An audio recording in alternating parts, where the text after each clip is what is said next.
Assalamualaikum warahmatullahi wabarakatuh. Perkenalkan, nama kami Mutia Salsabila Weno dengan NIM 17316111024 dan Nawaliyatul Hilwa NIM 17316111044.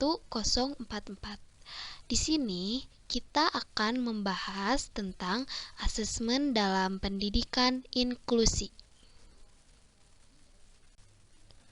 Di sini kita akan menyimpulkan tentang asesmen bagi anak yang berkebutuhan khusus dari tayangan video yang telah kita simak.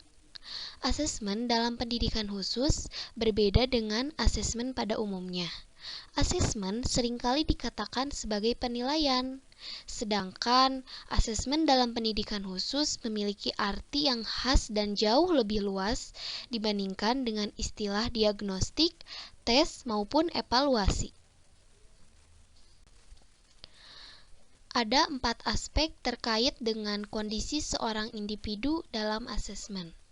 Yang pertama, ada kemampuan atau keterampilan yang sudah dimiliki. Yang kedua, ada hambatan atau kesulitan apa yang dialami. Yang ketiga, mengapa hambatan atau kesulitan itu dialami. Dan yang keempat, kebutuhan-kebutuhan dalam pendidikan yang harus dipenuhi. Selanjutnya, ada 4 teknik pelaksanaan asesmen. Yang pertama, tes, dan yang kedua, wawancara, ketiga, observasi, dan yang terakhir, ada analisis. Nah, kami mengambil contoh asesmen dalam bentuk tes, yaitu membaca permulaan. Contoh asesmen membaca permulaan. Yang pertama ada fonem. Fonem sebuah istilah linguistik dan merupakan satuan terkecil dalam sebuah bahasa yang masih bisa menunjukkan perbedaan makna. Di bawah ini terdapat contoh soal asesmen untuk membaca permulaan dengan langkah-langkah. Untuk setiap soal, tunjukkan satu persatu kartu dan jelaskan apa yang dimaksud dari kartu tersebut. Nomor 1, manakah di antara gambar berikut yang mengandung bunyi T? A. Telinga, B. Mata, C. Hidung. Terdapat di sampingnya sebuah gambar telinga, mata, dan hidung. Contoh nomor 2, manakah di antara gambar berikut yang mengandung bunyi ku? A. Buku, B. Kuku, C. Kulkas. Terdapat di samping masing-masing terdapat gambar buku, kuku, dan kulkas. Selanjutnya ada morfem. Ada yang tahu apa itu morfem? Morfem adalah satuan bahasa atau gramatik terkecil yang bermakna, yang dapat berupa imbuhan ataupun kata. Dalam tes ini, anak dituntut untuk mampu membedakan panjang bunyi dari sebuah nama benda. Nah, ada langkah-langkahnya, yaitu siswa diminta menjelaskan benda-benda yang dimaksud dari gambar yang telah disediakan. Pertanyaan yang pertama, yaitu manakah di antara dua gambar berikut yang bila diucapkan bunyinya lebih panjang dari yang lain? Bisa dilihat di bawah ada dua gambar. Yang pertama yaitu gambar kacamata dan yang kedua ada gambar kaca. Ayo, tebak mana bunyi yang lebih panjang? Di sini ada pertanyaan kedua. Pertanyaannya yaitu, manakah di antara dua gambar berikut yang bila diucapkan bunyinya lebih panjang dari yang lain? Di sini kita sudah menyediakan dua gambar. Yang pertama yaitu ada gambar bantal dan yang kedua ada gambar ban.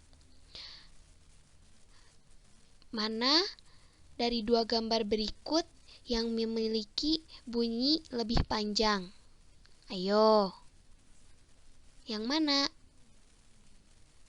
Nah, selanjutnya ada juga semantik. Semantik adalah cabang linguistik yang mempelajari arti atau makna yang terkandung pada suatu bahasa, kode, atau jenis lainnya. Tes ini bermaksud ingin mengungkap kemampuan anak dalam memakai sebuah gambar dalam kartu-kartu terpisah dan hubungannya dengan gambar yang lain.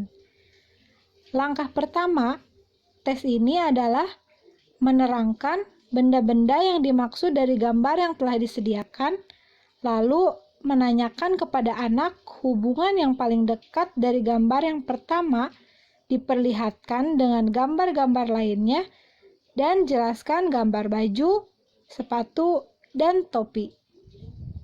Dengan contoh yang pertama, dipakai untuk apakah setrika itu, dan di bawahnya terdapat gambar setrika, dan baju, sepatu, dan topi. Yang kedua, kelinci itu suka makan apa? Terdapat gambar sebuah kelinci dengan petunjuk arah wortel, cabai, dan jagung.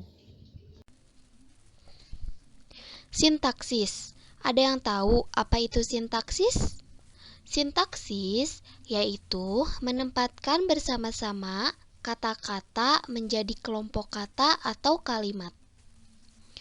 Nah, dalam tes ini, anak dituntut untuk dapat mengungkapkan kalimat sebanyak-banyaknya minimal 2 kata dalam satu kalimat dari gambar yang diperlihatkan.